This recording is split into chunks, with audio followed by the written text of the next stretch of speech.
Salve pessoal, tudo bem? Davi Vega com vocês novamente. Bom, hoje eu venho aqui para dar continuidade à série de comentários de livros e filmes diversos que eu venho fazendo aqui no meu canal. Hoje falando de um grande gênio do cinema que revolucionou o cinema, né? Principalmente na questão da montagem e a narrativa da história, de como se contar uma história, que inspirou tantos cineastas posteriormente, né? Estou falando do grande Sergei Eisenstein. Já vou falar do seu filme, do seu principal filme, O Encoraçado Potemkin. Mas antes de continuar, já gostaria de avisar que esse canal aqui é patrocinado pelo Sebo Só Pepitas. O Sebo Só Pepitas é uma iniciativa de dois amigos meus que eles vão mineirando livros raros nos sebos de São Paulo e disponibilizam para venda na sua página do Instagram para todo o Brasil. Eu vou deixar na descrição desse vídeo aqui a página do Instagram deles. Com certeza vocês chegando lá vão se deparar com algum livro que vocês estão procurando ou vai surgir um novo interesse. E se vocês falaram que encontraram a página do Só Pepitas através desse canal aqui, do canal Davi Vega, vocês ganham 10% de desconto na compra de cada livro.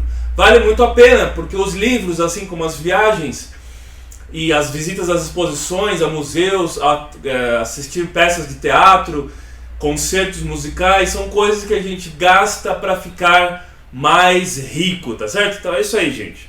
Bom, hoje especificamente eu quero falar do Sergei Eisenstein, do filme O Encoraçado Potemkin.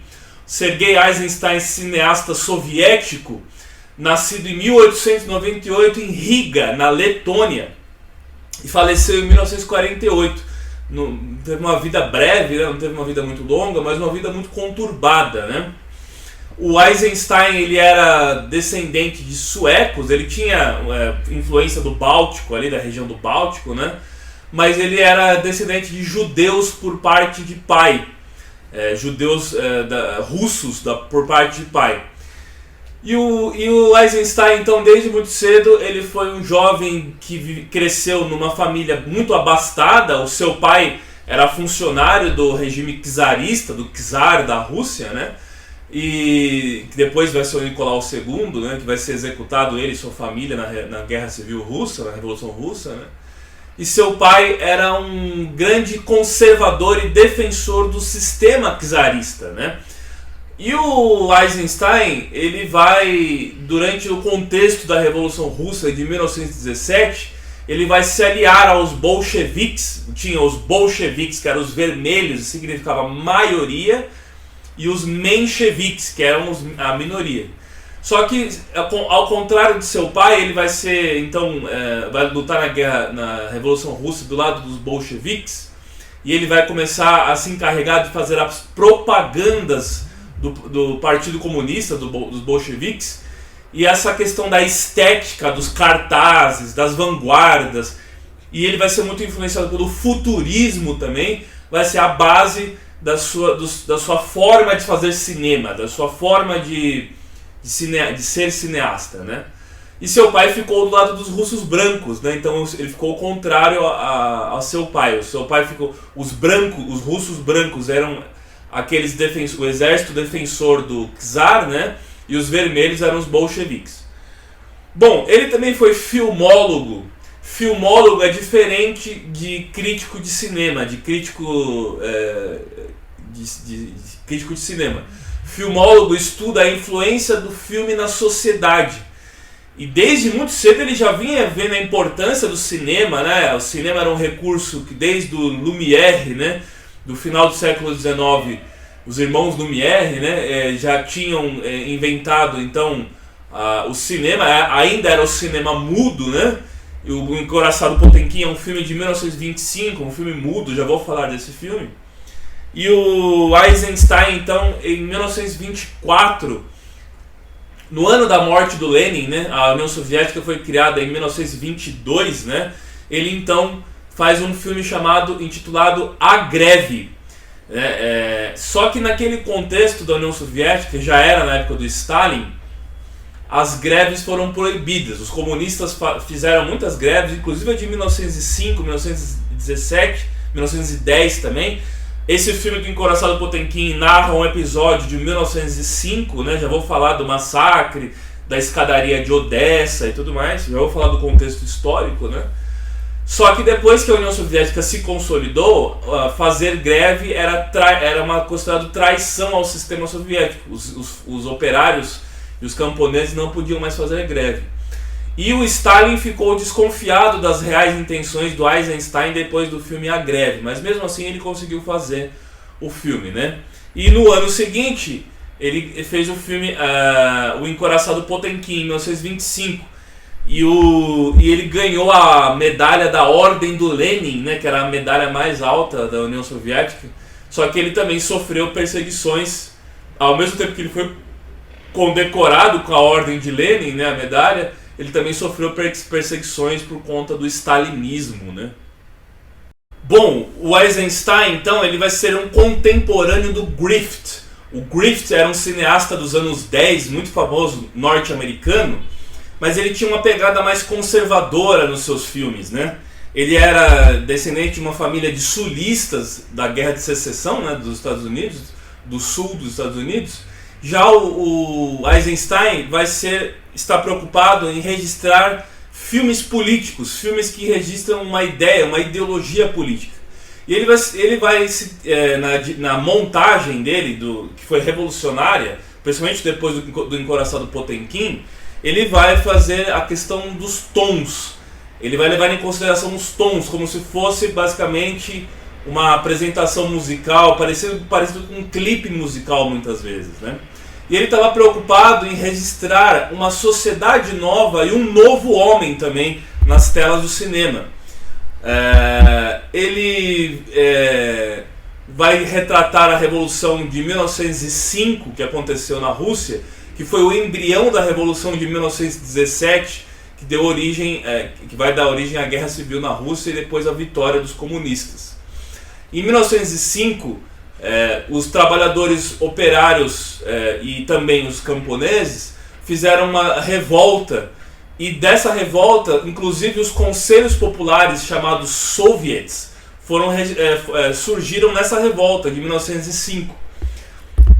Daí vai ter depois os soviets de 1917 em diante, e depois a União das Repúblicas Socialistas Soviéticas, que era um desses conselhos populares dos soviets, né? Bom, ele vai retratar então o Encoraçado Potemkin, que era um navio de guerra onde os marinheiros sofriam maus tratos. E essa ideia dos marinheiros sofrerem maus tratos, a gente tem a nossa versão tupiniquim aqui com a revolta da Chibata, que aconteceu em 1910 no Rio de Janeiro, porque os marinheiros, boa parte deles negros, sofriam castigos ainda com a chibata, com o chicote. E o João Cândido Felisberto, o grande almirante João Cândido, vai se rebelar contra a marinha, né? E ele inclusive vai sequestrar um dreadnought lá, que eu acho que era o Minas Gerais ou São Paulo, se não me engano, o nome do coraçado, né? Os dreadnoughts. E ele vai ameaçar bombardear o Rio de Janeiro, né? Ele foi preso, teve uma vida, morreu na miséria, né? Mas hoje se reconhece que ele foi o grande almirante João Cândido, né? Da revolta da Chibata. E esses marinheiros do Encoraçado Potemkin na Rússia, eles, além de estarem em péssimas condições, a comida era uma comida podre que eles comiam. Eles serviam carne podre com vermes, né? Carne já em putrefação, né? Para eles se alimentarem. E aí eles fazem uma rebelião e tomam o navio. Só que o exército do czar, ele vai reprimir essa rebelião. E aí vai ter aquele episódio da escadaria de Odessa, né? Que vai acontecer e tudo mais, né? Não só o Encoraçado Potemkin foi uma obra que registrou a revolução do Eisenstein. Em 1931 ele foi para o México, ele viveu em Petrogrado, né, antiga São Petersburgo, né, Petrogrado na Rússia, né? Só que ele foi para o México em 1931 e ele começou a fazer um filme chamado Que Viva México, Viva México, né? Eu tenho aqui inclusive um livro do John Reed, chamado México Insurgente. Ele foi aquele escritor que fez os 10 dias que abalaram o mundo, né? Que conta a história da Revolução Russa. E ele foi o criador do Partido Comunista nos Estados Unidos, né? e ele escreveu um livro chamado México Insurgente, da Revolução Mexicana. Eu tenho um vídeo falando aqui no meu canal, vou deixar na descrição desse vídeo o link para vocês assistirem o vídeo que eu estou falando, o comentário desse livro México Insurgente, do John Reed, né, o jornalista John Reed. Bom, e o Eisenstein, então, ele vai começar a fazer um filme da Revolução Mexicana, só que por falta de verbas ele não terminou esse filme, né? Naquela época do Eisenstein tinha o expressionismo alemão também, aqueles filmes Nosferatu e tudo mais. Então era uma época de explosão do cinema mundial, né? Você tinha o Griffith nos Estados Unidos, o Eisenstein na União Soviética e vários cineastas na Alemanha do expressionismo também, né? Dizem que nos anos 20 teve uma versão, não sei se foi nos anos 30, acho que nos anos 30, na época do Vargas, teve um filme chamado Descobrimento do Brasil, né? Que é um filme mudo também, que era um filme naquele contexto de criação de narrativas, de uma construção cultural, social do Brasil, do projeto nacionalista do Getúlio Vargas. Fizeram um filme mudo, né, do descobrimento do Brasil, né? E o último filme do Eisenstein foi Ivan o Terrível. E ele foi complicado esse filme Ivan o Terrível porque ele fez em duas partes. A primeira parte foi muito aclamada pela crítica na União Soviética e o próprio Stalin gostou muito da primeira versão e tudo mais, mas a continuação mostrava o Ivan o Terrível, mãos de ferro, ditador, e o Stalin serviu a carapuça para o Stalin, né? Ele achou que ele estava retratando o stalinismo, era uma crítica ao stalinismo, e o filme chegou a ser proibido na União Soviética, e só depois, nos anos 50, depois da morte do Stalin, com o revisionismo do stalinismo na União Soviética, principalmente pelo Nikita Khrushchev, né, que fez uma revisão do stalinismo e os crimes do Stalin veio à tona para o mundo inteiro saber o que se passou lá, né, é que o filme foi liberado na União Soviética novamente, né. Então a União Soviética produziu grandes filmes e o Encouraçado Potemkin, e tanto o Encouraçado Potemkin como os outros filmes dele, vai ser muito influenciado por uma estética de vanguarda, uma estética até mesmo futurista, né? Bom, o filme também retrata aquele massacre da escadaria de Odessa, quando uma grande população vai subindo as escadas, né, correndo pelas escadas da escadaria de Odessa, e os soldados com uniforme branco, né, que era do exército branco do Czar, vai fazer um grande massacre contra o povo da escadaria de Odessa, né? E tem aquela cena famosa do carrinho de bebê, né? A mãe é alvejada, ela morre, e aí ela solta o carrinho de bebê, e o carrinho de bebê vai descendo as escadas da escadaria de Odessa, né? Em 1987, no filme Os Intocáveis, o Brian De Palma, ele pegou essa cena e recriou essa cena também, num tiroteio que tem lá entre o Elliot Ness, que é o Kevin Costner, né? O filme é com Kevin Costner, Sean Connery, e o Robert De Niro faz o Al Capone, né?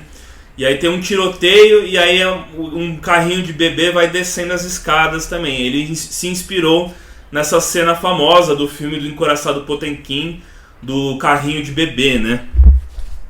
Bom, o Eisenstein, antes dele partir para o cinema, ele ficou um tempo no teatro. E ele teve muita influência do teatro japonês. Ele esteve muito próximo do teatro conceitual japonês.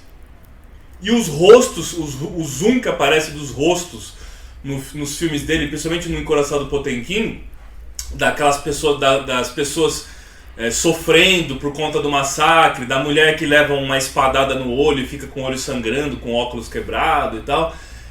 Esses rostos, quando ele vai mostrar no filme os rostos, foi muito inspirado nas máscaras do teatro japonês, né? Ele tinha a intenção de trabalhar com a dialética no filme, a dialética hegeliana, que vai ser a dialética marxista também, que os revolucionários russos, os comunistas, operavam muito por essa questão da dialética. Então ele vai levar para o cinema essa dialética. E o Encoraçado Potemkin é um filme muito curioso porque ele não é um filme que que tem a narrativa de um herói ou um protagonista apenas. É a noção do coletivo. E ele trouxe então é o coletivo que é o protagonista do filme. Então são várias pessoas, até a ideia de socialismo está presente nesse filme, nessa obra, por conta disso, porque não é uma pessoa apenas ou duas pessoas que são os principais do filme, e sim todo um coletivo, uma construção de um coletivo, né?